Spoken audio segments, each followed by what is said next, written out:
आपण भस्त्रिका करणार आहोत. काय करणार आहोत? भस्त्रिका करणार आहोत. तुमच्या वयोगटानुसार तुम्हाला एका भस्त्रिकेच्या राऊंड मध्ये 15 श्वास घ्यायचे. किती श्वास घ्यायचे? 15 श्वास घ्यायचे. आता या भस्त्रिकेचे अनेक फायदे आहेत. जसे की आपल्या मनामध्ये अनेक विचार असतात, ते विचार खंडित होतात भस्त्रिकेमुळे. दुसरी गोष्ट, मन शांत होतं, आपला श्वास मोकळा चालतो आणि सगळ्यात महत्त्वाचं आपल्या फुफ्फुसांची कार्यक्षमता वाढते. आलं लक्षात?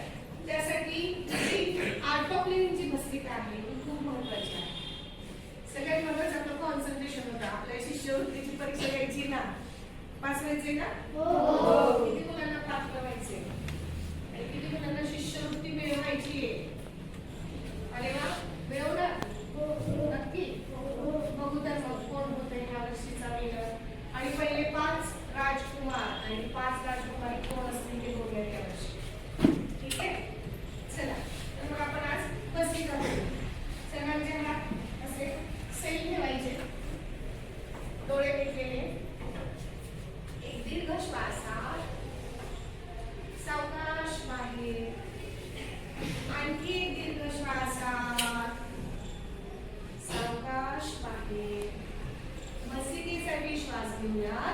श्वासात सोडा, आत सोडा, आत सोडा, आत 4 घ्या, 5 घ्या, 6 घ्या, 7 घ्या, 8 घ्या, 9 घ्या, 10 घ्या, 11 घ्या, 12 घ्या, 13 घ्या, 14 घ्या, 15 घ्या, 16 घ्या, 17 घ्या, 18 घ्या, 19. श्वासात बाहेर.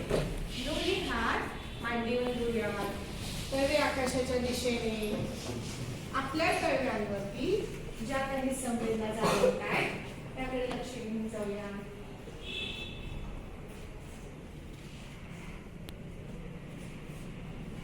सावकाश आणि दोन्ही हात चेहऱ्यावर नेऊन अंधारात डोळे उघडूया.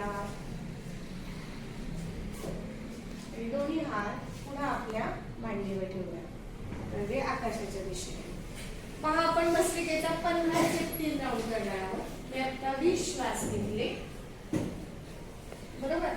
तर आपल्याला किती श्वास घ्यायचे? 15 श्वास घ्यायचे. आणि 15 श्वासाचे किती राऊंड करायचे? 3. किती राऊंड करायचे? 3. करणार मग सगळे? आणि मेडिटेशन किती मिनिटांचं करायचंय? 10 मिनिटांचं करायचं. आता रोज आपण किती मिनिटांचं करतो? 5 मिनिटांचं. आता आपल्याला किती मिनिटांचं करायचंय? 10. किती मिनिटांचं करायचंय? करणार मग सगळे?